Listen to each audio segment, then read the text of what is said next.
Good morning. Welcome to the June 19th meeting of the Environmental Resource Committee. Let's stand and pledge allegiance. Oh dear. I think I'll sit. I pledge allegiance to the flag of the United States of America and to the republic for which it stands, one nation, under God, indivisible, with liberty and justice for all.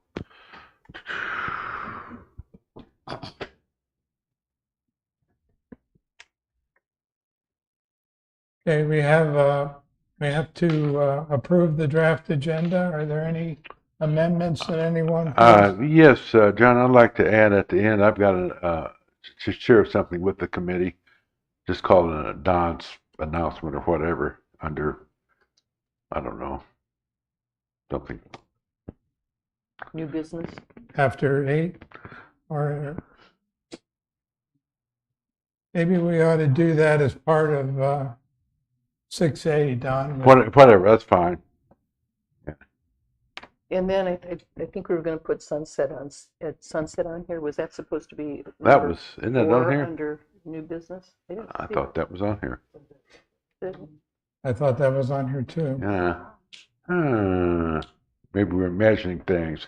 Imagine that. Yeah, so I think it would have been like this subtopic number 4, but you've got it. You've got one, the climate. We'll put that under Lakes, 3, under new business as C. SC, okay. Just where I had a blank on mine.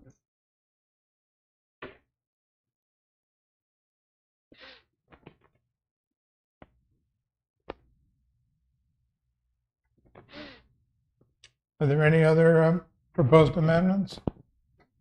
If not, do I have a motion to approve the draft agenda as amended? So moved. I'll second. All in favor? Aye. Okay, we have the meeting minutes from April 17th. We had no meeting in May, so because we didn't have a quorum. So are there any comments to the April 17th meeting minutes? If not, I need a motion to approve them. So moved. Second. All in favor? Aye. Are there any public comments on the agenda? No public comments. We'll move on to old business. We want to talk about the Earth Day, Arbor Day discussion. Amy, would you come up and discuss this with us? That's been so long ago, I don't remember much about it. Happy to discuss. Hello. How does everybody feel that Earth Day, Arbor Day went this year? Thought it went well. I would say probably the turnout was a little bit disappointing, but people that showed up were engaged and seemed to enjoy what they were doing. What was your assessment, Amy? This was the first one that I've ever been a part of, so I can't really compare it to years past.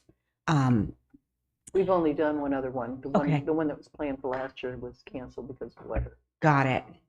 I don't know if it would bring more people to it if we did the markets. We do markets on Thursdays starting in April, and they are smaller. And I don't know if we could do a dual event where we could have Earth Day and market happening all at once, and that might help to bring out some additional people if that's something you might want to think about.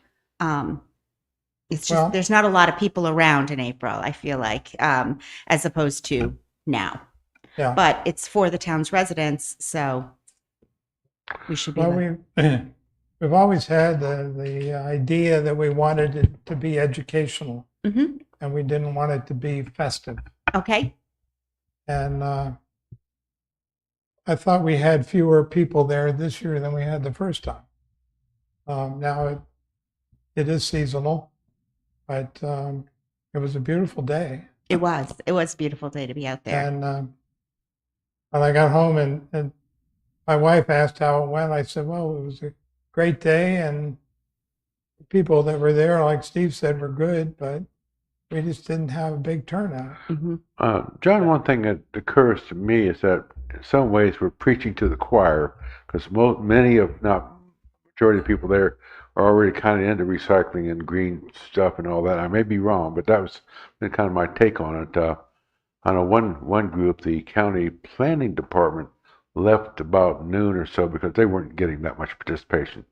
And I don't recall exactly what they were going to talk about, but this is we're gone. So, but that's just my thought.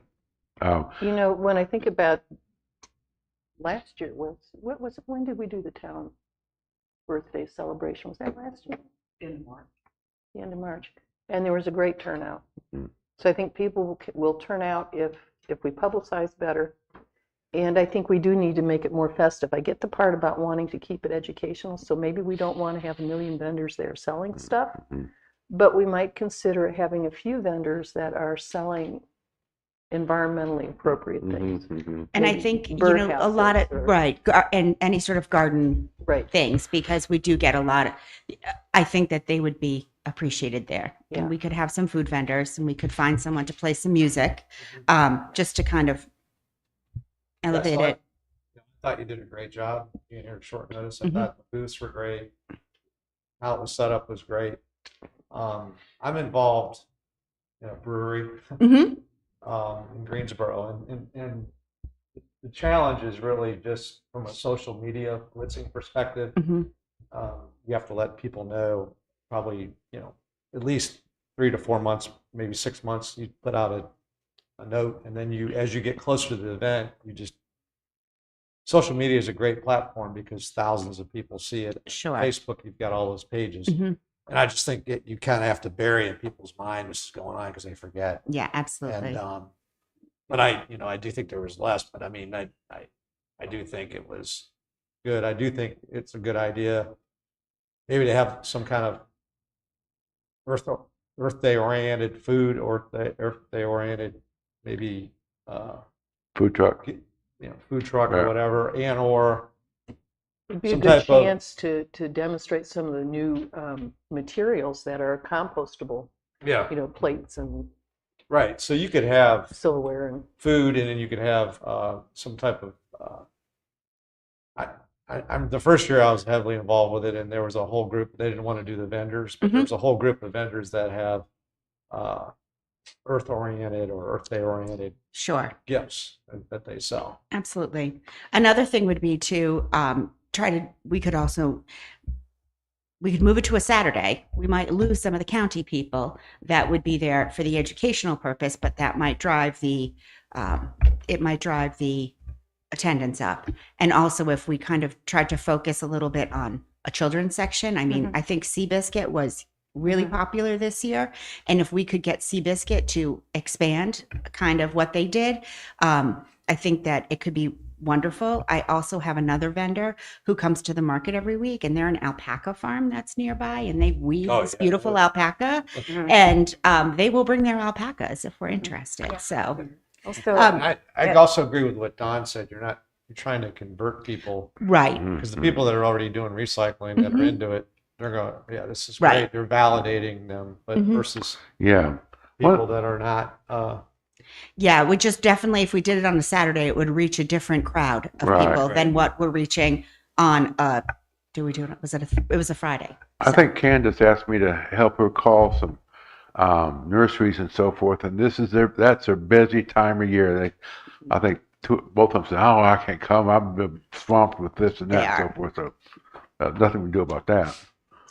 also, first of all, you did a great job. It was very nice to have you in. Oh, thank you. It was yes, great. it was. So I think my grandkids were just here visiting, and we went to the Coastal Carolina Museum, and kids love it, and it's packed. So if we could team up with them to have some mini program maybe, and I think, Lisa, you had the idea to team up with schools and tell them ahead of time, and they can do this little field trip, or if it's a Saturday, it would be with the parents, and maybe little like playground.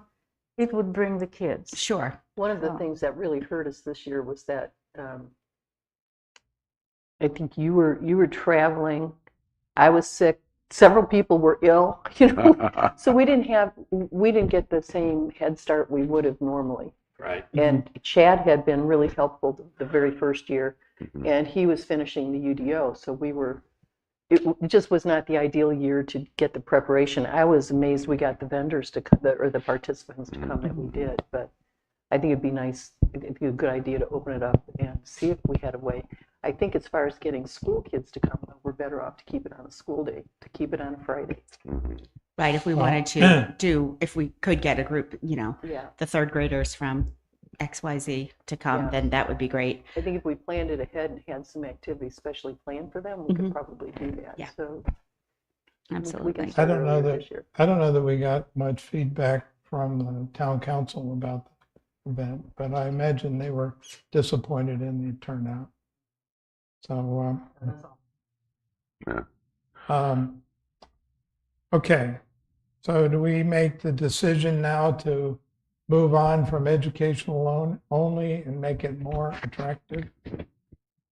Or We'll try to make it more attractive. try to make I think we can still do both, right? Mhm, I know sure. when I talk to some of the people, the participants themselves, Hmm. they like that it's educationally focused and they're not there competing with the guy selling soap. Mhm. Yeah. But I think if they were there and it was the alpaca farm and they're selling their own product that's Right. made by them, I think they'd see value to that. Yeah, I think And we I could, think I could get a everyone would list see a of the value in vendors more together people. that I think would be good. And then I'll let you guys, and then after you let me know if you like them, think that they'd fit in, then I could reach out and contact them to see if they'd be interested in coming. And there's a page on Facebook that has all the vendors. Mhm. I forget the name of it, but they're all in there. And I Mhm. put a note on there, and they were like hammering me. Yeah. And we decided not to have that. Sure. So I don't think you'll have any problem finding people. No, You definitely might not. just have to validate whether or not they're selling something that is appropriate for that. Exactly. Are we all in agreement then on expanding Yes. the program for next year? I mean, I think so. We can fine tune it and fix it between now and then, but Okay, let's do that. Okay. Well, I think and just at least to give it one more year mhm. and see if we can increase participation. Because this was not the ideal test. In the first year, I thought we did pretty good for Yeah. given the short time that Steve and Rich and you had to work on it. Yeah. Maybe. But we as far as Tree City goes, I think we have to do something to recognize Arbor Day. Trees. So I know when I think I've told you all this before, but when I was in like second grade to celebrate Arbor Day, the school gave every second or third grader a little bitty tree like this tall. And I remember asking the teacher how much this thing's going to cost. She said, well, nothing, but it might cost $1 million. I still remember that from 100 years ago, but maybe give out little trees well, to. we did give out Did little you? trees. Oh, did you? Remember, we give out I trees. don't remember that far back. No, this year, not I second can't- grade. I can't remember what I had for No, breakfast. and I think And we Sure. give I was at the tree giveaway most of the day, and the biggest comment I got was, "Oh, I can do a shrub. I can't do a tree. I can't plant a tree." Well, So we tried to get should try shrubs, to get but- more shrubs and yeah, maybe well, we had tried, but they Mhm. apparently they just weren't available. right. So and then we had difficulties with a couple of the trees. So if I could just say to them, I want 125 native shrubs. Or do you think we need that many? I think we did, and the ones that I had left over, I did bring to the market the next week at John's suggestion, and Mhm. I was able to have people take them and plant them from there. So We they had a were all nice- given away, It was to a the- nice to the variety public. of trees, So- so that was good to see. Mhm. but I think we could definitely do it if we did more shrubs. Okay, so next year we'll expand the program. Excellent. How, you. Thanks. before she goes, how do we want to manage it? Do we want Amy to be in charge of it and we'll be there to be her, like her feet on the ground, or? I was going to suggest one of the subcommittees that you have work with her. Green And staff. subcommittees are the ones that have done it in the past, but I think we're going to look at it. I think part of our challenge with new people coming on board Yeah, would be re-looking at the subcommittees. we will work with you through the Green Subcommittee, Okay, perfect. and we got to figure out what that means, but Okay. when we get that organized. But I'm with Mila, since we were working on it a lot this year and doing it sort of last minute, we really appreciated Oh, that you were thanks. there. And I think, Yeah. Absolutely. I think maybe don't wait till March to start thinking about this. Do No, it no, in, no. you know, wait late fall or early fall to begin to get to. Well, that was the goal, but too many people I were know, not I well. know. It sounded good, didn't it? You could have done it. You were here. Yeah. Okay. Okay. Amy, thank you. Absolutely. Next item is, next we move on to new business. First area are committee open positions. Don, you said you had an announcement? Yes. Lisa, this is what I was going to talk with you about. My wife and I are moving to Arbor Landing fairly soon, hopefully by the end of July. So I will therefore be out of the corporate limits of the town of Sunset Beach.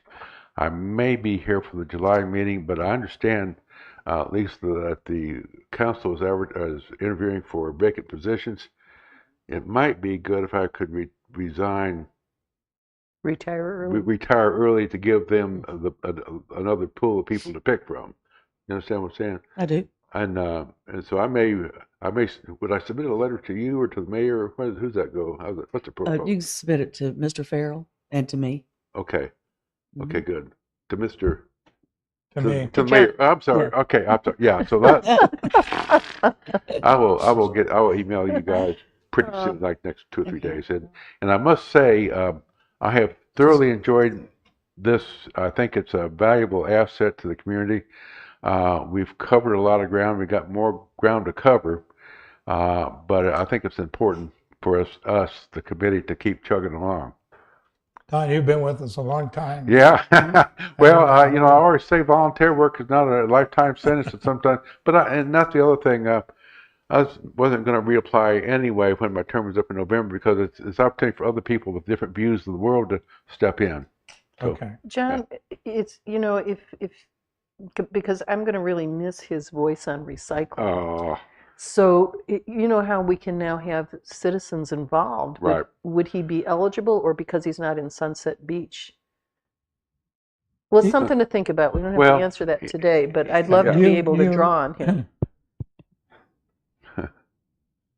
The rules and responsibilities provide that we can work with volunteers who are residents, non-resident taxpayers, or experts in the field. well, Now, Well, you have such a good relationship with the being recycling at the county. yeah, being on the county Keep America Beautiful, I would classify you as an expert. well, thank you for the compliment, John. But and I get that. I was thinking, well, I could certainly help out with Sunset at Sunset, or even next year's Arbor Day event. I'm not going to go away and block your phone numbers and all that kind of stuff. I'll be around. Okay. Yeah.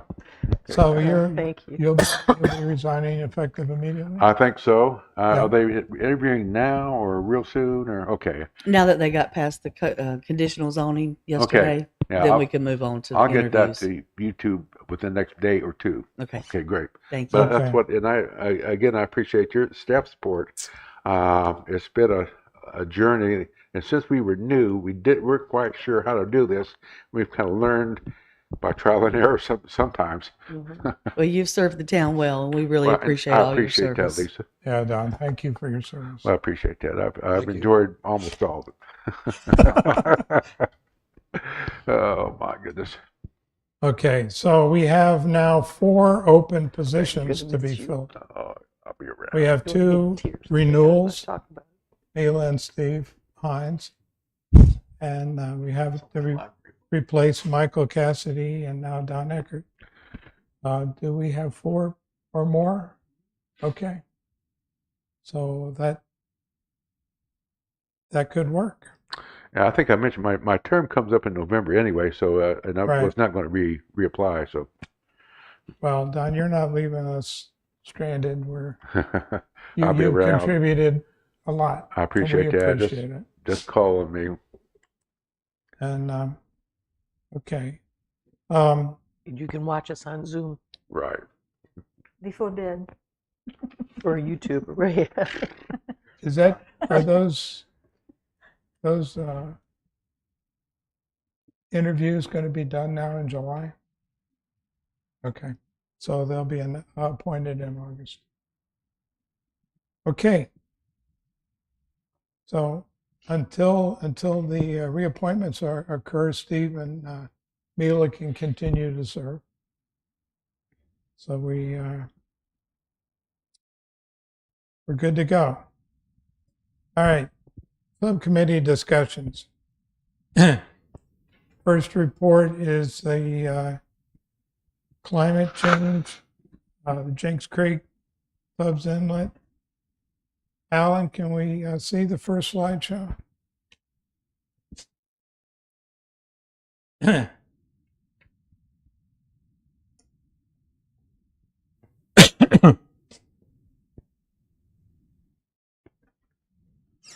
This is an update on the study that we're doing on Jinx Creek and Tubbs Inlet. This month, we're including the study of the movement of Jinx Creek and Tubbs Inlet with the shoaling study. The most recent drone images that we're going to show were taken June 3rd by John Wells. And John is with us today. John, we really appreciate all your support. And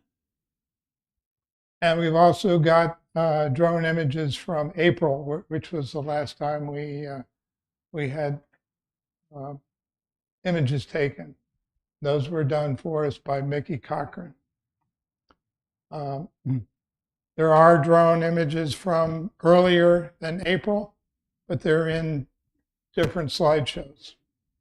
Otherwise, this packet would have been 18 megabytes, which is too big.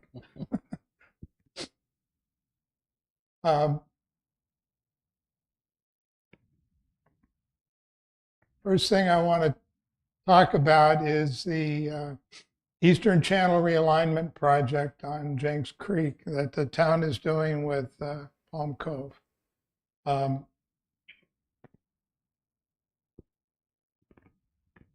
This project is a Town of Sunset Beach project, and it's done under an agreement with the Palm Cove Homeowners Association.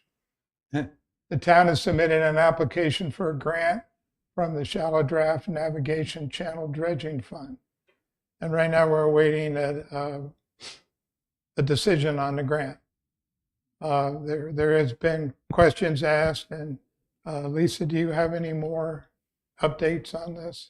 I'm talking with them basically every day now, just answering their questions for the grant application. And I am preparing the RFP to send out to companies to perform the construction. Great.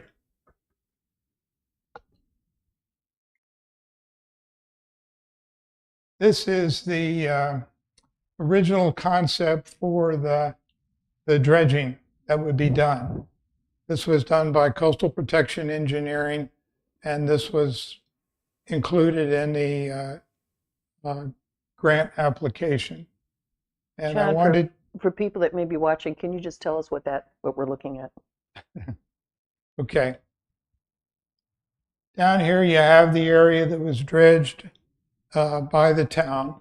Mm-hmm. And what they proposed is that dredging would continue from that point through this area of sand up Jinx Creek toward the end of the spit.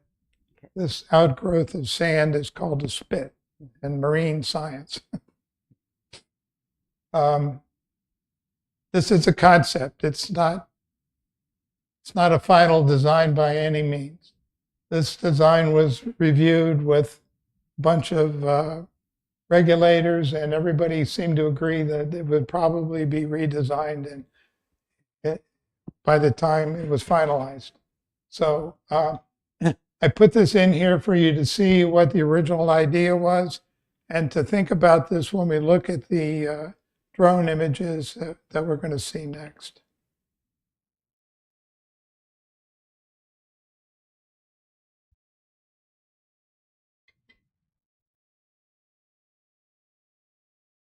Before we get to that, I wanted to update everybody on the movement of Jinx Creek and Tubbs Inlet. This is a diagram.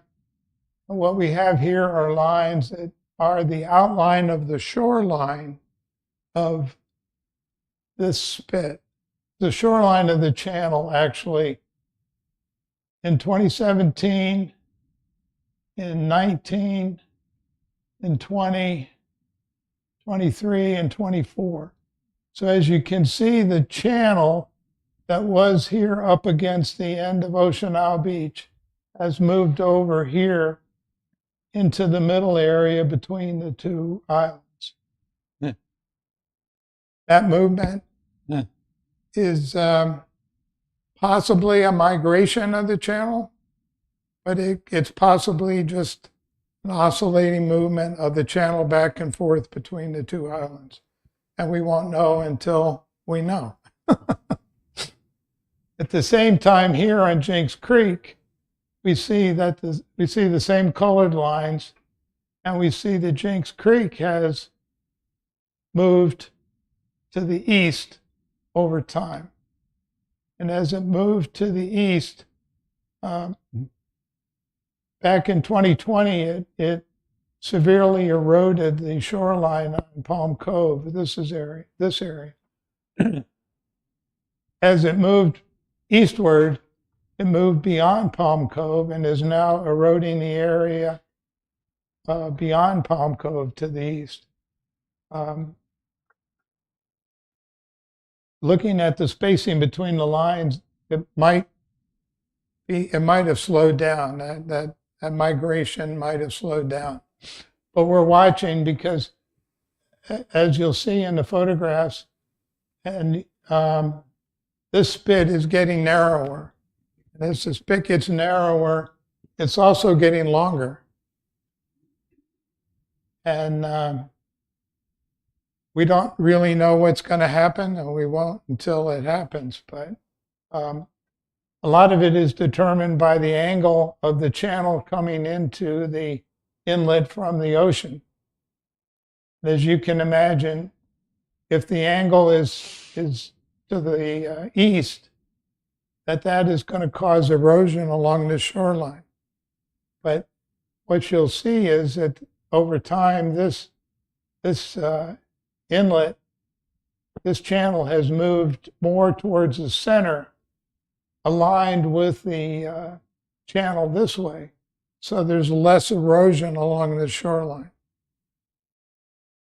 And it's possible, because it's happened before, that the channel will actually swing to the west and come in this way. And if it comes in this way, then this channel could start moving back to the east. There's always been fear that one day this channel will migrate west and come back to where it started back in the 60s. That doesn't look like it's happening right now, but some people may worry about that. So we'll see what happens. Big question is, hurricanes. What impact will they have? How strong will they be, and what will happen as a result of hurricanes? But that's where we are right now.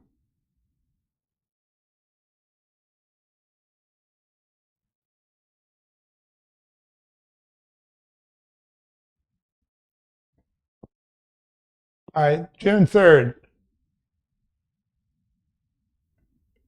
Looking to the west, we see the area that the town had dredged. This is at low tide, when the tide was slightly below zero. So at dead low tide, there's a lot of sand in here, except where the dredging was done. And that sand, we've never taken pictures up the north end of Jinx Creek. And John, maybe that's something we can do the next time to see how the shoaling looks there. But looking at it the other way, that bay area is really full of sand. It's, except where it was dredged out, it would be impossible to navigate any watercraft through here at low tide. And it's very difficult to navigate over all this sanded area for 3 hours on either side of low tide. So to for people with boats in here to get in and out of this area is a very narrow window of opportunity to do that. One thing I want to point out is this island of grass here and these islands of grass out here. A year ago, this island was about that size. So over last summer and through the winter, this island has grown quite a bit. Yes. Sorry to interrupt, but so has anybody done comparative analysis of the barrier islands in North Carolina to see if this is just a natural progression and everything is moving that way, or is it only Sunset Beach? Every inlet is different. Mm-hmm. All the factors that influence inlets are different from location to location. Mm-hmm. There are very few commonalities. There's some standard terms that everybody uses, but Tubbs Inlet is different than the inlet up at Hello? Shallotte. The Shallotte Inlet is different than the Holden Inlet. Is different. Everyone's different, and they all act differently. But in this picture, you see that if you think about the dredging channel that was proposed for the realignment, it would go right through this area. This island poses a problem for that. But up here, if you look at this, you see the main channel for the inlet is pretty much straight out. We got some other pictures to show that, but the orientation of the channel has moved to the west from where it was over the winter. And that'll reduce the rate of erosion on the spit.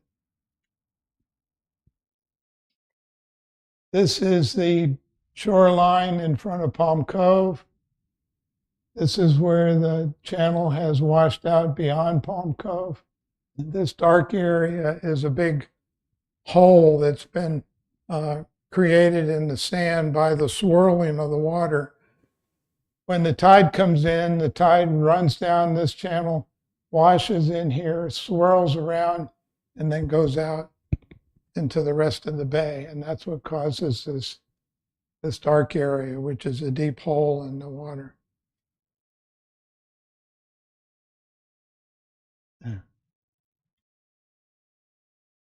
That channel at low tide is very shallow, almost, well, there really isn't a channel there except in the borders of it.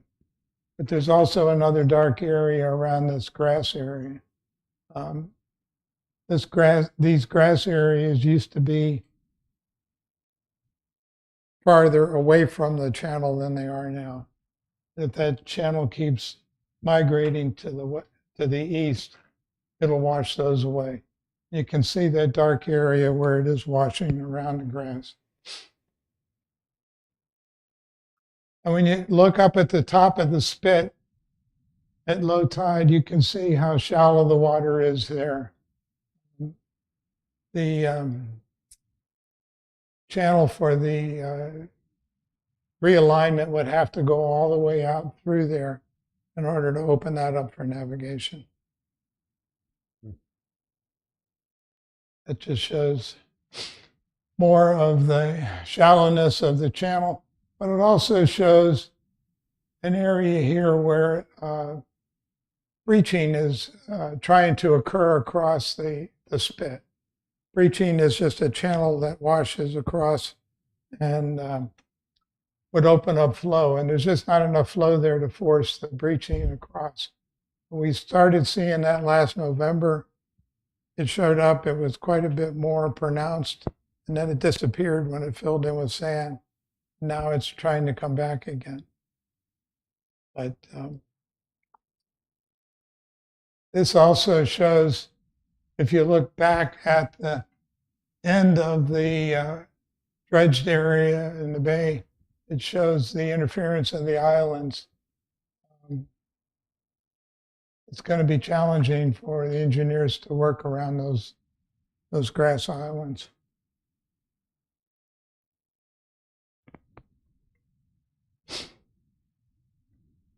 Here we see the angle of the channel coming in from the ocean and how it washes up against the shore. And it's the shoaling or scouring that's occurring here and the erosion that's occurring here are squeezing down on that. And it's happened several times in the past where a big storm has come in and actually washed out a lot of this sand. But it very quickly comes back again. Sounds like to me if they dredge it though, I mean, they go through and dredge it, you have a couple storms and it goes back to where it was before. That has to be considered in the design. I mean, I don't know how you would make it permanent. So that's June, and here we go back to April. Here in April, you can see there wasn't nearly as much erosion along the shoreline, and the angle coming into the inlet was more to the east. This is the scouring in the bend, Palm Cove, just before Palm Cove. All the sand that's accumulated there.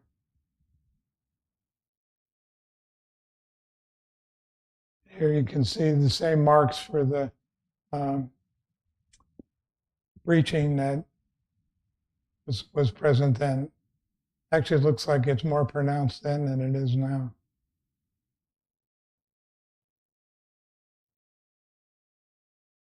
So that's Jinx Creek and the movement on Jinx Creek and Tubbs Inlet. Are there any questions? Just, John, those islands of grass, once grass is on those sand islands, then they're not allowed to be disturbed. Is that correct? That's correct. They're wildlife habitat. So as more grass grows out there. Left the way it is, it looks like it could develop into a marsh area across that whole tidal area. Okay, That was a great report. Thank you. the next thing we want to talk about is Twin Lakes. Before we get into a slideshow, the subcommittee had a meeting with the Twin Lakes Conservation Association, and we tried to present to them everything we knew about what was going on with Twin Lakes, what the town was doing, what we've learned in our research, what we found out on our investigations into grants, and we'll get into that more in a minute. But we had a meeting with them at the firehouse that I thought really shared a lot of good information and updated everybody. We sent a report to town council with a detailed listing of everything that we've done, we've learned, and we're going to make a presentation to town council at the council meeting next week to answer any questions that they may have. The subcommittee had a meeting with Amy Mead from the North Carolina Cooperative Extension. Amy provided a lot of good input to with her recommendations on what should be done there. And with that, let's get into the next slideshow, Alan.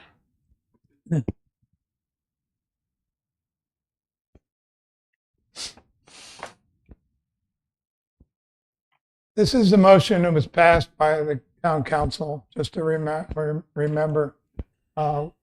We've been approved to be involved in the Twin Lakes, and we have a subcommittee dedicated to looking at to finding availability for grants for Twin Lakes, and investigate grants for research graduate programs, and to provide the town staff and council with advice on best practices. And that's what we've done. Here's a couple pictures. Again, they were taken by John. Thank you, John. This is the East Lake. And this was at the end of May. And you can see the algae floating on the surface with the weeds. It's out in the main body of the lake, and in this area here out on the golf, surrounded by the golf course, which is connected to the main lake. And I won't show where you live. But this is the Western Lake. The Eastern Lake has had a history of more weeds and algae in the past, and that's why it's been treated every year, I guess, for quite a while. The Western Lake has generally been clear, never really been a problem, although back around 11, 12 years ago, there was a fish kill. Candace, Yeah, did you live there then? I wasn't living there then. It was around 2010, 2011. You guys, Well, we'll see on that's what I heard from my neighbor. That's been some rainfall charts where that might have occurred. But there have been problems in the past with the West Lake, but not in quite a while. But there is a lot of algae and a lot of weeds here.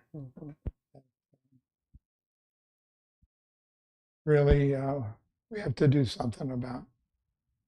The town has done a lot to try to deal with the Twin Lakes.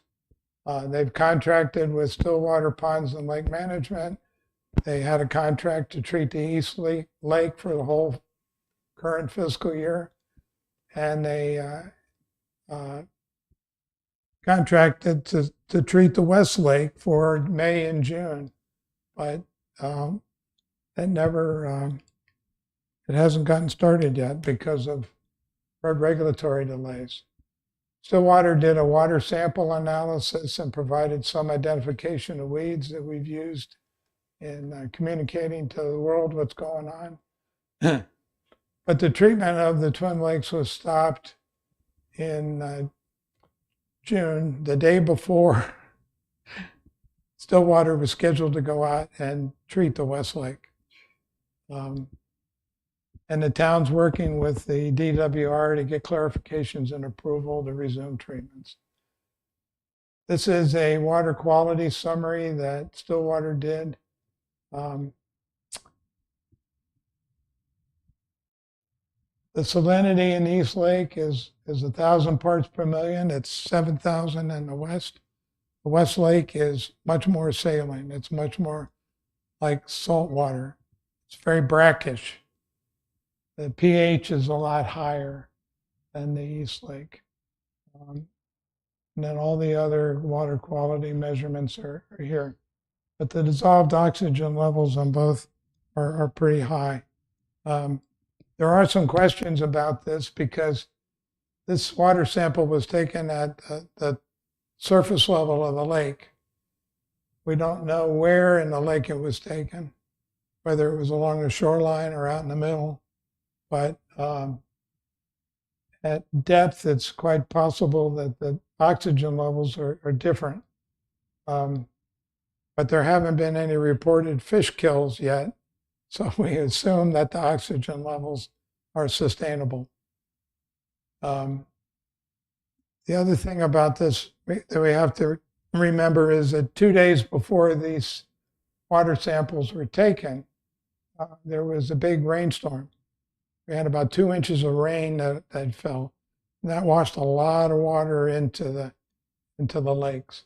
And it hadn't rained in a long time, in almost a month before that rainstorm occurred. So any contamination that was on the ground that had built up during the dry periods would get washed into the lake and affect these readings. But we don't have a whole series of sample analysis to track it over time to see what impact that might have.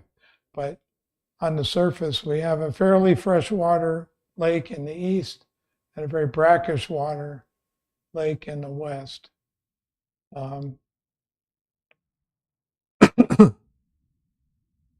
The town has filed for an application for the aquatic weed control program, and the DWR will be out here this summer to do an assessment on the lake, and we expect with that assessment that we'll get a better water quality analysis out of that assessment.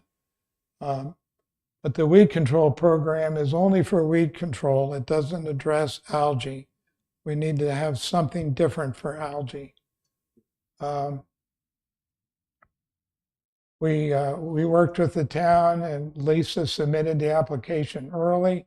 It's not due until October, but she submitted it early so that they can expedite their assessment of the lake. It was something they asked, and we were able to help them with. So that's one big accomplishment that's happened between the town and the ERC working together. Trying to find something to address the algae problems. We looked at what's called Section 303D of the Clean Water Act because there are grants available for remediation of impaired lakes. And right now there's 2 lakes that have been in the news recently. One is Greenfield Lake in Wilmington, and the other is Matamusket in Swan Quarter, North Carolina.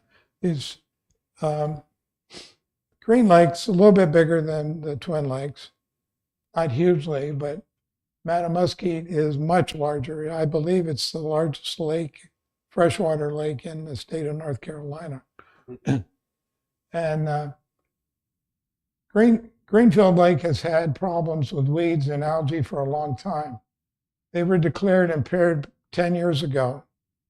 And they've just recently been given a grant under Section 319 of the Clean Water Act to help them pay for the costs associated with the problem.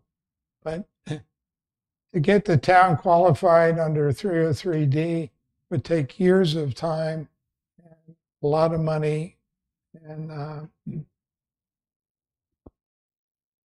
we want to do something faster and less expensively. But in the process of investigating this, the DWR decided that the Twin Lakes are jurisdictional waters of the state of North Carolina, and therefore any treatments that are done to the lakes have to be approved by them. Part of that is that the West Lake is connected to the Intercoastal Waterway, and any overflow or outflow from the Twin Lakes into the Intercoastal Waterway would affect those waters and the marine life there. But this investigation was meant to do a lot of good and really kind of stop things from moving forward for a while. But we need to find more grant opportunities to clean up the algae problems. I did a rainfall study, and if you look at the rainfall right now for the last couple of years, we've been about 30% under the 10-year average prior to that time. And right now in 2024, we're running at about the same rate, maybe a little bit less. John, actually. where is that measured? Here or Wilmington or Myrtle Beach or? This is measured in my front yard. Oh, okay. I'm a Okay. third of a mile from the Twin Lakes. Gotcha. And the interesting thing here is that not only do we have this rainfall deficit in 22 and 23, but we had a deficit in 11 and 12. And maybe that was the time period when the fish kill occurred. Well, you know, one of the things, in fact, I was talking with a fellow that grows sunflowers, and it's real dry out where he is, and we need a good tropical storm to get our rainfall up a little bit. Well, yeah, we Yeah. do. We need a lot more than a couple. Yeah, We need a lot of rain. yeah. If we end up 24 at the same deficit as 22 and 23, Yeah. if you think about it, if we have 3 years in a row at 33% of normal rainfall, we've lost a whole year Yeah. of rain in a period Well, of 3 years. I was up in actually, I was up in Southern Virginia yesterday. It's real dry up there. I mean, real dry. Much drier here. John, what year was it where it was we had an abnormal amount of rain, according to your chart? 2016. Was that Florence? No, Florence was 18. There were tropical storms. Was Michael, maybe? There wasn't any one particular hurricane event that occurred that year, and I'm not Really? sure why that occurred, but I do remember that it did rain a lot. Mhm.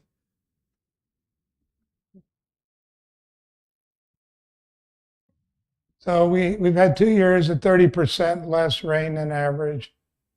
We had high ambient temperatures last year, and the combination caused the abnormal weed and algae growth. 2024 rainfall, we're following 22 and 23. The forecast for ambient temperatures this year are predicted to follow last year pretty much. El Nino has ended, and the La Nina is predicted to start immediately. La Ninas typically have reduced rainfall and increased tropical storms. And right now, if you follow the weather, there's 2 areas down in the Gulf and off the east coast of Florida that are being looked at for possible tropical formations.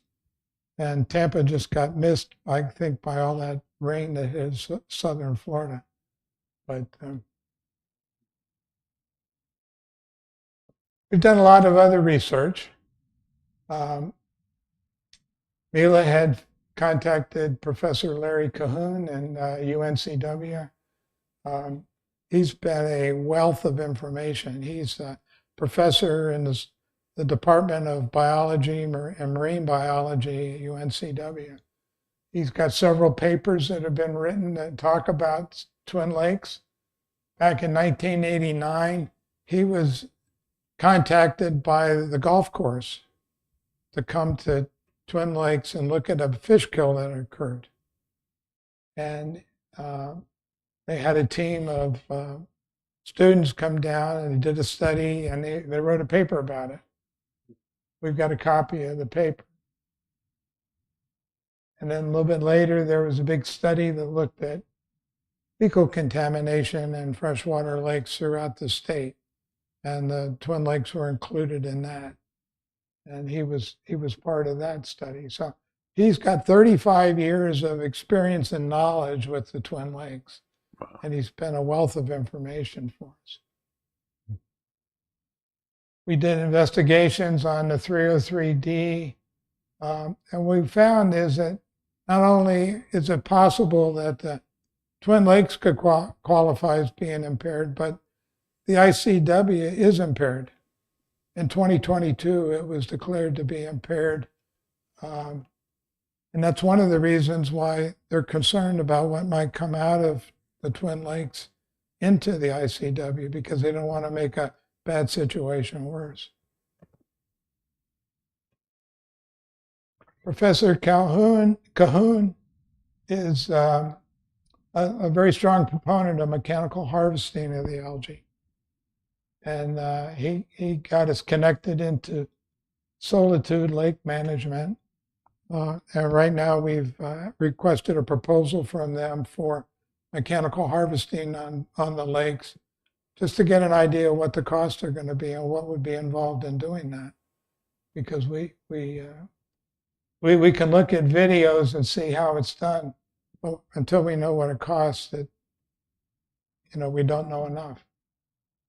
There's also a new technology using sonic waves to treat algae, and a company called LG Sonic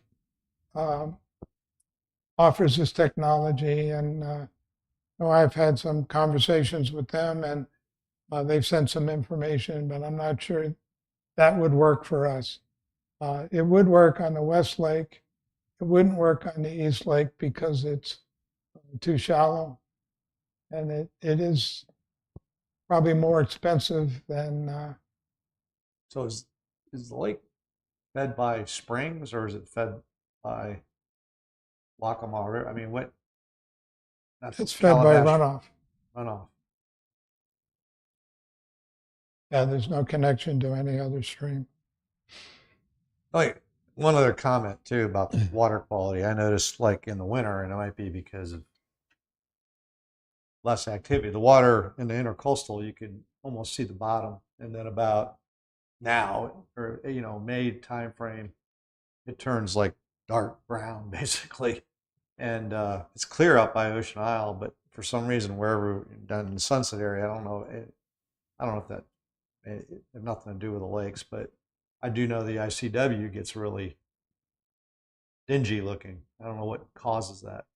Tied back maybe to the lakes. I don't know. But the water quality definitely goes downhill. It looks like it's downhill. Well, it's got murky. Yeah. I don't know if it has anything to do with. They're separate. Right. That's salt water. The Twin Lakes are fresh water. It's just from runoff. There's no. There is a connection for the drain from the lake into the ICW. Okay. And if the water gets high enough in the ICW at high tides, there will be backflow into the lakes. Okay. And that's one of the reasons why the Salt. West Lake is so brackish. Yeah. Okay. I've actually gone out there and watched I drive by it whenever I go in and out of town, and I've stopped and looked at the connections, and you can see the drain line into the marsh is underwater. That's probably why they. So was the lake just naturally formed that way, or was there like a dam built a long time ago that created built? The Twin Lakes were formed by dredging to create the roadbed for Shoreline Drive. Okay. West there. And I would guess that part of the dredging on the West Lake is what created the island for the golf course. But I don't know that to be true. Which golf course is that? Oyster Bay. Oh, okay. Well, that's right. Yeah. We've also found that the DEQ has issued advisories on algae. They've advised people not to touch algae.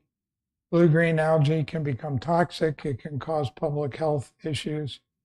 And we've communicated that to people. And this isn't just in North Carolina either. There's algae advisories across the United States.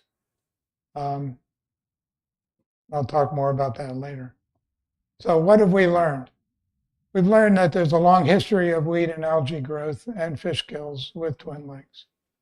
And that was all when it was privately owned. Excessive algae growth can be caused by higher temperatures, increased sunlight, low water flow, and buildup of nutrients in the lake, which deplete oxygen levels. That pretty much describes the situation we have going on right now. Blue-green algae is able to produce toxins, and if that happens, it poses a public health risk.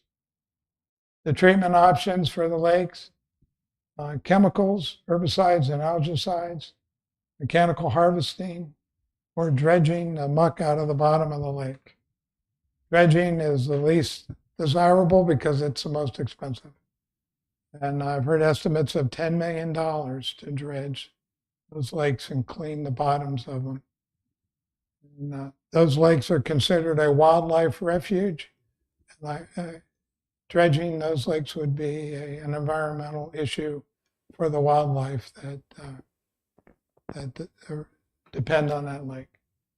Mechanical harvesting is probably more expensive than chemicals, and we'll find that out.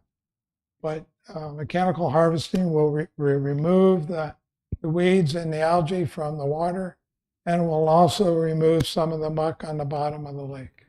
So very slowly over time, it will lower the level of nutrients in the lake. Chemicals and mechanical harvesting are not one-time deals. They have to be done repeatedly. As things grow back, you have to go back to harvesting or to chemically treat stuff. So this is not a single-time cost problem. We learned about the jurisdictional authority over the Twin Lakes. Not only does it affect the treatments that have occurred, but it jurisdictionally, waters that are under jurisdictional control of the state also require permits to dispose of anything in the lake. And Steve, did we ever find out the general statute provisions for that? So we could see if the golf course has permits for putting grass into the waters. Well, I have that information, yeah. You do have that? We ought to provide that to Lisa so that she can understand it. So like the fertilizer too from the golf course, I would imagine, Well, the golf course and the houses around the golf course. fertilizes the algae. We've talked about the connection to the ICW in Green Lake. And Dave Mays is the Director of Public Services for the City of Wilmington. He's been very generous to communicate with us and share his advice about what needs to be done.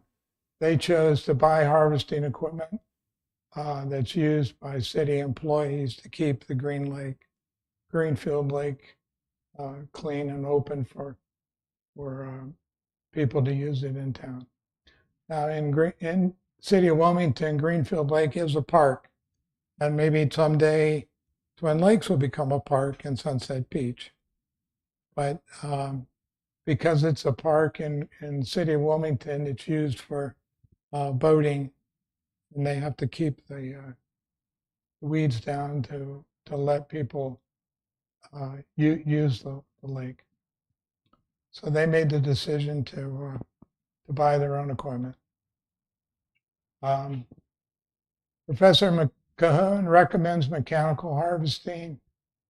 He's not a big proponent of chemicals, particularly for copper-based chemicals, which is what I think Stillwater is proposing to use. And he said that the toxicity level for copper-based herbicides is quite a bit higher than might be allowed into the ICW because of its effect on marine life. So I don't know if we've gotten any feedback from the DWR about that, but that might be an issue. We might have to find an alternative treatment for the weeds and the algae. When you think about the algae becoming toxic, not only does it affect the residents who might live around the lake, but you got to think about the golfers playing golf on the lake, about fishermen using the lake, about people at the bird watch, because they're all exposed to the air around that lake. As you said, it's not a local issue. It's happening all over the country. There's a lake in California known as the Clear Lake. That's so green that the astronauts can see the green body of water from space. Several lakes in Kansas are in the news. Kansas has a very innovative system of warnings for lakes as they reach different levels of toxicity. And if we ever had to look at something like that, that would be a good place to get information about it. And there are some algae blooms in Florida, down in the Tampa area, that are actually shutting down tourist business because of the impact that it's having in that area. So the town's trying to get clarifications. What the DWR suggested is that the community needs to come together to limit all these nutrients getting into the lake, limiting animal fertilizer and animal waste by creating vegetative buffers.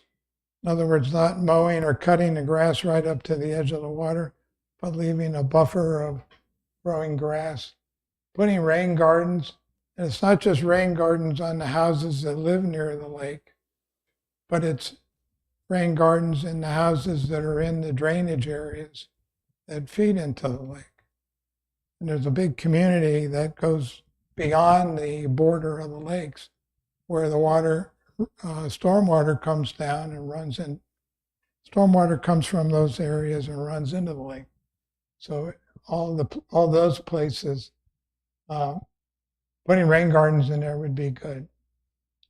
And putting in filter strips to remove a lot of the debris that gets into the water before it goes into the lake.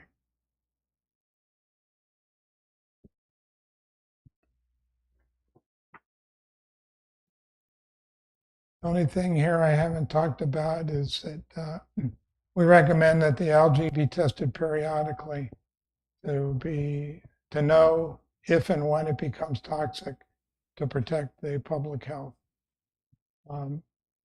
We need to find new grant opportunities, and we need to continue our investigation into grants for research on graduate programs.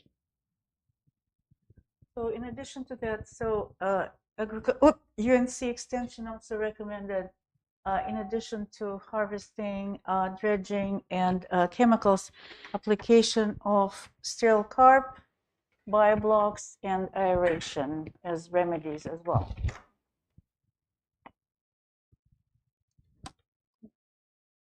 And I failed to put it up there, but City of Wilmington has carp in the Greenfield Lake too. That was recommended as kind of a longer term control. It wouldn't be as immediate as chemicals or John, dredging, but in the long run, it would control some of the grasses. I appreciate that report. Very knowledgeable. To me, it's a lot of information there. I didn't know. Okay. Is there any other comments to that? All right, the last item about Twin Lakes is we need to talk about the reorganization of the subcommittee. Subcommittee was formed with Mila, Candace, and myself, and we've had Steve Hines participating with us because of his his background and experience. It's difficult to try to have 4 people work together when the subcommittee activities have to be limited to 3 people. So we've talked about it, and there's a couple of ideas that we've thrown out. One idea would be for Steve to replace me on the subcommittee. The other idea would be for Steve to replace Candace on the subcommittee. And You know, for people that aren't aware, Steve just has such a powerful background for this problem with his knowledge of marine biology and you know, some of the wildlife, especially the fishery impacts, which is not the skill set that I have.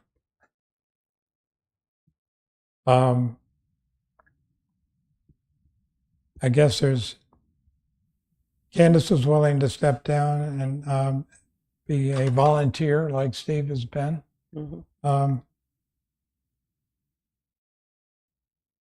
I personally, I kind of feel like I would like to become a volunteer to work with the subcommittee. My plate is getting very full with everything else going on.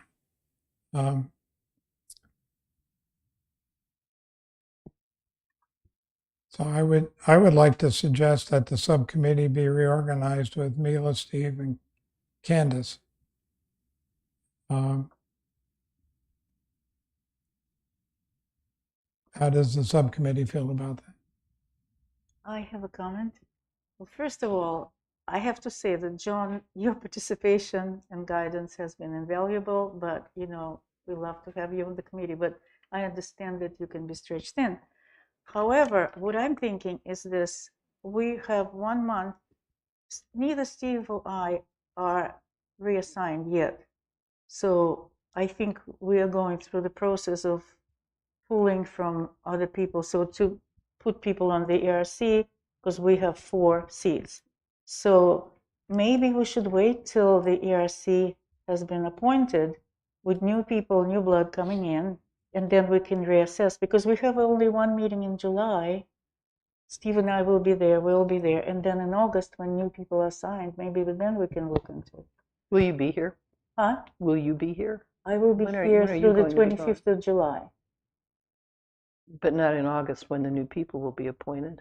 Yeah, but I'm online. You know, we can talk about it. If Steve and I are even appointed, we don't know. Yeah. So, Well, you're gone. You're gone in August and September? I leave July 25th and I return September 30th. So physically, I will not be in Sunset Beach, but I will be available online. So, Where are you going? Albania. Where? Albania. Oh. To work. I'm going to work in Europe. So Going what I'm back saying is to that this- otherwise we'll have to, you know, address this again when new people come. It's just a thought.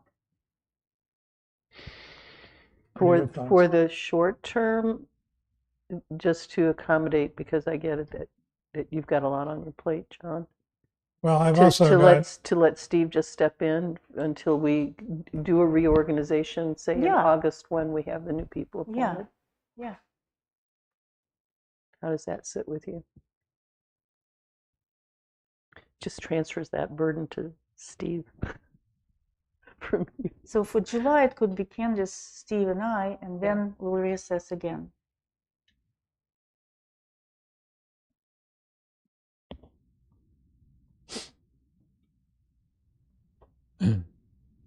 what are your thoughts? Well, Mila raises a good point about new people coming in, and maybe either one of us, one or the other of us will be kicked off. I don't know if that's going to happen, but Or somebody may come in with a skill set, you know, Right. maybe it may be you two and maybe 2 more people who have a great background to help with this. So, at any- Just for me personally, I want this project to work well and that the lakes get an answer. and we don't want And you to I can burn out. certainly, we already have one volunteer helping us. Thank you very much, Mary. And I don't mind to work in that type of a role if that's what works well for the group. Well,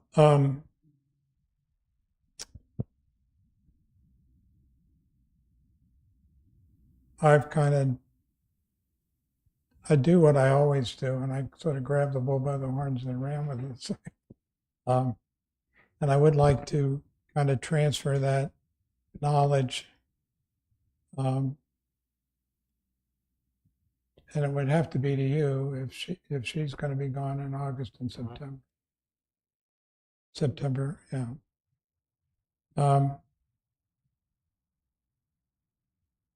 So probably the best thing would be to put you on the committee in Candace's place. We'll use you as a volunteer. Okay. And you and Mila and I will work together until she departs.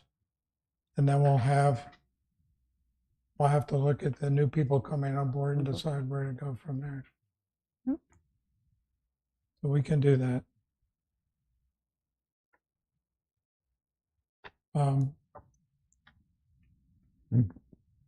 I should have said with the report that we just went over, how thankful we are to Mary and to John for their volunteering to help us on the subcommittee. Mary really got the ball rolling with your research on grant opportunities at the very first start of our activities. And since John's come back to town, you've just jumped right into providing us with great aerial photography of what's going on, not just on Jinx Creek and Tubbs Inlet, but on the Twin Lakes as well. Thank you, folks.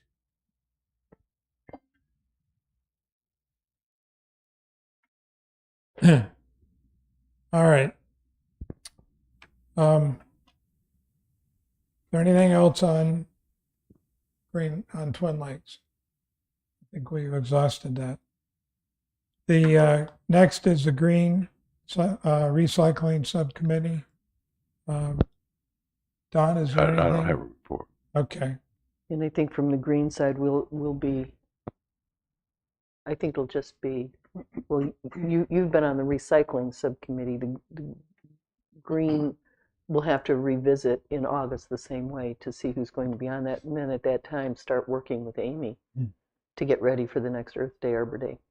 Well, there is something on the green side of things, and that is, I got a call the other day from the mayor telling me that he was talking to some concerned citizens out on the east side of town about the condition of the oak trees out there. And I've gone out and looked at it, and Candace has looked at it, and Lisa's looked at it, and there are some oak trees out there that are in distress. We want to find out what's causing that. Are they live oaks or Live oaks. You know, it's interesting you mentioned that because if you've watched the news in Wilmington, they are taking down a good number of distressed trees on Market Street. So maybe somebody with the extension service, perhaps that could lead us. We're going to look lead, into it. would have And luckily, some guidance. Lisa's got some great photographs Yeah. that we can use to take a look. So hopefully we can find something out and help people understand what's going on. Yeah. Yeah. All right. Next item is the Sunset at Sunset. We wanted to talk about Sunset at Sunset because we always wait till too late Till September. to get ready for these events, but that's still planned to be in October. That's the first Saturday in October, isn't it? I think. Yes, it's going to be on Saturday, October 5th from 10 a.m. to 5 p.m. I've accounted for a booth for the ERC, and I will have a tent set up for you as well as a table and chairs there. And we also will be setting up on Friday. And I haven't firmed up the times, but somewhere after 12 and before 5. So people will be able to bring over any products that they have that day. So you'll be able to just come the morning of Sunset at Sunset and set up your booth, but you won't have to be bringing a lot of stuff. We're trying to eliminate as much traffic down at the actual event site as possible. So Did whatever we you get 2 booths? I would have to go back and look. And Miss Suri, what are the dates? Saturday, October 5th, Do we need 2 10 booths? a.m. to You 5 know, 1 p.m. is more than we've ever It's one had. day? We shared with the One town day. last year, so Yeah. we'll have more space. As I recall, last year we gave away a ton of bags, a bunch of them. I have exhausted the supply of bags. Have you? Yes. Good. I've used them for the markets, Good. and they have been a huge hit at the markets. So Yeah. I'm going to reorder them on the next fiscal year. So we'll have more bags, but people have loved them, and Yeah. it's really cut down on the number of plastic bags and any sort of packaging that's going Yeah. out from the vendors. In fact, produce vendors are just putting things right into those totes, Cool. so we don't have Um, half as many plastic bags. I will And be. that's great reinforcement to use those when you're shopping. Yes. Oh yeah, I will be happy to assist any way I can. Sunset at Sunset. Good. Just don't let it rain or have a tropical storm or anything. I'm working on it. Good. Would you check on if there's space for 2 tents? We can probably get by with 1, Okay. right? I can check. can Right now, certainly- I'm just in the process of confirming sponsorships, and some of the sponsorships do come with booths. So I need to make sure that I have booths for our sponsors as well. Okay, thank you. Thanks. And you could always have half of ours for the town because fire and police will have their own as well. Mhm. Okay. Yeah, we Will we won't- all be in proximity, the town, ERC? and- I think I can put ERC near town. Police and fire might be in a different location. Yeah, if we had 2 booths for the town Town and and us, yeah, I'm we sure could that do- would be, Yeah. we have plenty of space. Absolutely. One thing we might, or well, I say we might do is try to find or recreate those recycling brochures we had put together. I think those were probably on Chad's computer. I don't remember. You know what we're talking about? Yes, Those they're are from Brunswick County. Yeah, The yeah. recycling, and we Yeah. do have those. good. Are you talking about the Brunswick County ones or the Yeah. ones we did just for the town? I think I don't remember which one it was, but anyway, one or the other or as handouts. Well, the Well, one we- that was for the town talked about recycling in general, but didn't have the locations or Okay. drop-offs and things. Right. So which brochure are you? I looking at? don't remember, Candace. We have a brochure. Yeah. We Yeah. have a Okay. brochure. Good. Okay. Item 7 is open items at Tree City, USA. Lisa, have you looked at the requirements to create the ordinance? Is that a big deal or is that simple? It doesn't seem to be a big deal. I've printed it off and we'll be looking at that to put on the July 1st agenda for the council to consider. Ooh, that's great. Mhm. After 5 years. Thank you. You're so welcome. If I may, John, I think you probably read in the paper or heard that the county, Brunswick County, is looking at some kind of tree preservation ordinance, and they haven't been able to get their hands around whatever they really want to do. Could be kind of a hot topic, so maybe that will be solved by the sunset at sunset. Or maybe Well, not. the public has awoken to the tree issues in Yeah, Brunswick County. So yeah. that's good. Okay. Is there any public comments to our meeting?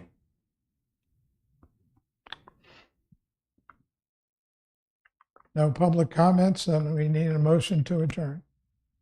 So moved. I second. Second? All in favor? Aye. Aye. Thank you all.